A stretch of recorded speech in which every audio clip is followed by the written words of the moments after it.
She ducked behind the pile of stones. A lizard stared at her indignantly before scuttling away. The rover stopped in front of the fence, and he stepped out shouting, "Get in the car! Get in now or I'll really leave you to rot in the sun!"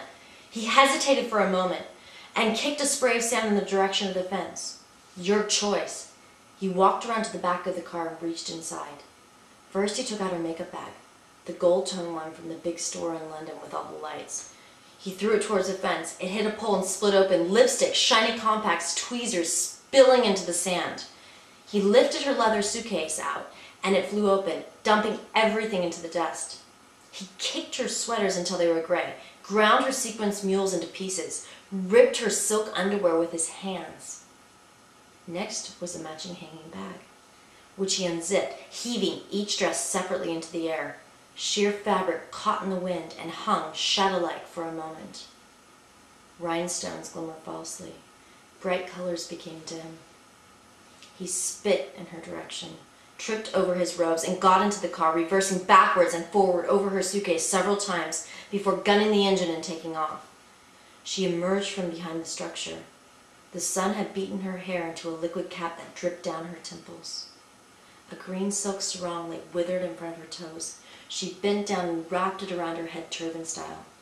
She rocked back and forth on her feet, noting the scorching sand burning the soles of her feet. Her life had come to a stop. She would never get back into that car, and no one would ever find her here. So she told herself it would be here that she would die. Again. She had died twice before and was not afraid of a third death. The sun had steered its descent without abating its glare. Two large birds with hooked beaks glided over her. Next to the rocks were a rotted hose and a metal chair, strung with a corroded plastic seat. She sat in the chair. It would be a fine place to die. The lizard appeared again and twitched its head.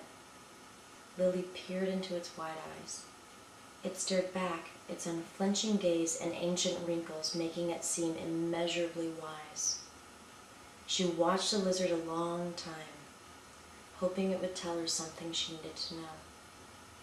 It lifted its body up and down in a caricature of a push-up. It took a step toward her.